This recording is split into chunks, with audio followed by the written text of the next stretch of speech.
ಇತ್ತೀಚೆಗೆ ನಡೆದಂತಹ ವಿನಯ್ ಸೋಮಯ್ಯ ಆತ್ಮಹತ್ಯೆ ಪ್ರಕರಣಕ್ಕೆ ಸಂಬಂಧಪಟ್ಟಂತೆ ಈಗ ಟ್ವಿಸ್ಟ್ ಕೊಡೋದಕ್ಕೆ ಅಲ್ಲಿನ ಕಾಂಗ್ರೆಸ್ ಮುಖಂಡರು ಪ್ರಯತ್ನವನ್ನ ಪಡ್ತಾ ಇರೋದು ಮೇಲ್ನೋಟಕ್ಕೆ ಸ್ಪಷ್ಟ ಆಗ್ತಾ ಇದೆ. ಏನ್ ಟ್ವಿಸ್ಟ್ ಕೊಡೋದಕ್ಕೆ ಮುಂದಾಗ್ತಾ ಇದ್ದಾರೆ ಇವರು?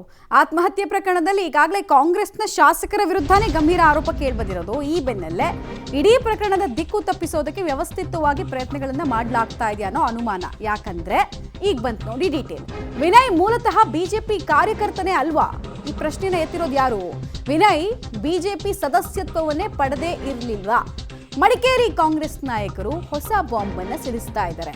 ವಿನಯ್ ಬಿಜೆಪಿಯ ಸಕ್ರಿಯ ಕಾರ್ಯಕರ್ತ ಅಲ್ಲ ಅಂತ ಅಂತಿದ್ದಾರೆ. ಬಿಜೆಪಿಯಲ್ಲಿ ಯಾವುದೇ ಸದಸ್ಯತ್ವವನ್ನ ವಿನಯ್ ಪಡೆದುಕೊಂಡಿರಲಿಲ್ಲ. ಹಾಗಂದ ಮೇಲೆ ಅವರು ಬಿಜೆಪಿ ಕಾರ್ಯಕರ್ತ ಅಂತ ಬಿಜೆಪಿಯವರು ಹೆಂಗ್ ಕ್ಲೇಮ್ ಮಾಡ್ಕೊಳ್ಳೋದಕ್ಕೆ ಬರುತ್ತೆ ಅಂತ ಹೇಳಿದ್ ಮಾತ್ರ ಅಲ್ಲ, ಇವ್ರ ತಂದೆ ಬಿಜೆಪಿ ಕಾರ್ಯಕರ್ತ ಆಗಿದ್ರು ಅನ್ನೋದನ್ನೆಲ್ಲ ಇನ್ಫಾರ್ಮೇಶನ್ ಕೊಟ್ಟಿದ್ದಾರೆ ಮಡಿಕೇರಿ ಕಾಂಗ್ರೆಸ್ ಮುಖಂಡ ವಿ.ಪಿ. ಶಶಿಧರ್ ಅವರು. ಈ ಪ್ರಶ್ನೆ ಇರೋದು ಏನ್ ಗೊತ್ತಾ, ಅವರು ಬಿಜೆಪಿನೋ ಕಾಂಗ್ರೆಸ್ ಜೆಡಿಎಸ್ SDPIನೋ ಅಲ್ಲ, ಅವ್ರದೊಂದು ಜೀವ. ನೀವು ಈ ಸಂಶೋಧನೆ ಮಾಡ್ಬಿಟ್ಟು ಏನ್ ಪ್ರೂವ್ ಮಾಡೋದಕ್ಕೆ ಹೊರಟಿದ್ದೀರಾ? ಜೀವಕ್ಕೆ ಬೆಲೆ ಇಲ್ವಾ? So what? ಅವ್ರು ಬಿಜೆಪಿ ಕಾರ್ಯಕರ್ತರೇ ಅಲ್ಲ ಅನ್ಕೊಳ್ಳೋಣಪ್ಪ, ಅದೊಂದು ಜೀವ ಹೋಗಿದೆ ಅಷ್ಟೇ. ಅವ್ರ ಪರವಾಗಿ ಬಿಜೆಪಿಯವ್ರು ಹೋರಾಟ ಮಾಡೋದು ತಪ್ಪ? ನಿಮ್ಮ ಶಾಸಕರ ಮೇಲೆ ಆರೋಪ ಬಂದಿರೋದು ತಪ್ಪ? ಈ ಸಂಶೋಧನೆ ಅವಶ್ಯಕತೆ ಯಾರು ಇದು? ಪೊಲೀಸ್ ಹೆಂಗ್ ಕನ್ಸಿಡರ್ ಮಾಡ್ತಾರೆ ಇದನ್ನ?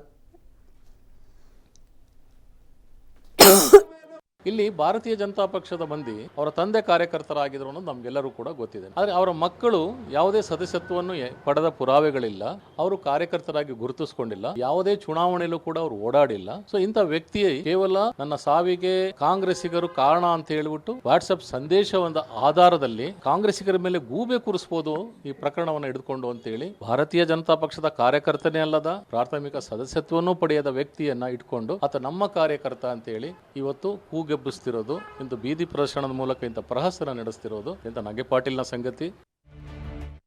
ಡೀಟೇಲ್ಸ್ ಕೊಡ್ತಾರೆ, ನೇರ ಸಂಪರ್ಕದಲ್ಲಿ ಜಾಯ್ನ್ ಆಗ್ತಾ ಇದ್ದಾರೆ ಮಲ್ಲಿಕಾರ್ಜುನ್. ವಿನಯ್ ಸೋಮಯ್ಯ ಬಿಜೆಪಿ ಕಾಂಗ್ರೆಸ್ JDS SDPIನ ಸದಸ್ಯನೋ ಅಲ್ವಾ ಅನ್ನೋದು ಸಂಶೋಧನೆ ಯಾವನಿಗೂ ಬೇಕಾಗಿಲ್ಲ. ಬೇಕಾಗಿರೋದು ಅವ್ರ ಜೀವ ಕಳ್ಕೊಂಡಿದ್ದು ಯಾರ ಕಾರಣಕ್ಕೆ, ಯಾವ ಕಾರಣಕ್ಕೆ ಅನ್ನೋದು. ಅದನ್ನ ಚರ್ಚೆ ಮಾಡೋದು ಬಿಟ್ಟು ಡೈವರ್ಟ್ ಮಾಡೋದಕ್ಕೆ ಪ್ರಯತ್ನ ಪಡ್ತಾರಲ್ಲ, ಇವ್ರುಗಳ ತಲೆನಲ್ಲಿ ಮೆದುಳು ಅನ್ನೋದು ಇದೆಯಾ ಇಲ್ವಾ? ಖಂಡಿತವಾಗ್ಲೂ ಮಮತಾ ಆ್ಯಂಡ್ ಅರವಿಂದ್, ಇಲ್ಲಿ ವಿನಯ್ ಸೋಮಯ್ಯ ಅವರ ಆತ್ಮಹತ್ಯೆ ಮಾಡಿದ ನಂತರ ಡೇ 1ನಿಂದ ಇಂದಿನವರೆಗೂ ಕೂಡ ದಿನಕ್ಕೊಂದು ಆತನ ಆತ್ಮಹತ್ಯೆ ಪ್ರಕರಣ ದಿನಕ್ಕೊಂದು ಟ್ವಿಸ್ಟ್ ಪಡಿತಿದೆ ಅಂತಲೇ ಹೇಳ್ಬೋದು. ದಿನನಿತ್ಯನೂ ಕೂಡ ಮಡಿಕೇರಿ ಮತ್ತು ಕುಶಾಲನಗರದಲ್ಲಿ Congress versus BJP versus Congress ಅಂತ ನಿತ್ಯ ಪ್ರತಿಭಟನೆಗಳು ಕೂಡ ಆಗ್ತಾ ಇದೆ. ಇವರ ರಾಜಕೀಯ ಕೆಸರಾಟದ ನಡುವೆ ಇದೀಗ ಕಾಂಗ್ರೆಸ್ ಮುಖಂಡರು ಹೇಳ್ತಾರೆ, ವಿನಯ್ ಸೋಮಯ್ಯ ಬಿಜೆಪಿಯಲ್ಲಿ ಪ್ರಾಥಮಿಕ ಸದಸ್ಯತ್ವವನ್ನೇ ಪಡೆದಿಲ್ಲ, ಈತ ಯಾವುದೇ ರೀತಿಯ ಸಕ್ರಿಯವಾದಂತಹ ಕಾರ್ಯಕರ್ತನೇ ಅಲ್ಲ, ಅವರ ತಂದೆ ಅವರು ಮಾತ್ರ ಬಿಜೆಪಿ ಪಕ್ಷದಲ್ಲಿ ಸಕ್ರಿಯವಾಗಿ ತೊಡಗಿಸ್ಕೊಂಡಿದ್ರು, ಅದು ಮೊದಲಿಂದನೂ ಕೂಡ ನಾವು ಗಮನಿಸಿದ್ವಿ. ಆದರೆ ಅವ್ರ ಮಕ್ಕಳಾಗಿರ್ತಕ್ಕಂಥ ವಿನಯ್ ಇರ್ಬೋದು, ವಿವೇಕ್ ಇರ್ಬೋದು, ಇವರಿಬ್ರು ಕೂಡ ಬಿಜೆಪಿಯಲ್ಲಿ ಯಾವುದೇ ರೀತಿಯಾದಂತಹ ಸಕ್ರಿಯವಾಗಿ ಬಿಜೆಪಿಯಲ್ಲಿ ತೊಡ್ಕೊಂಡಿದ್ದಿಲ್ಲ.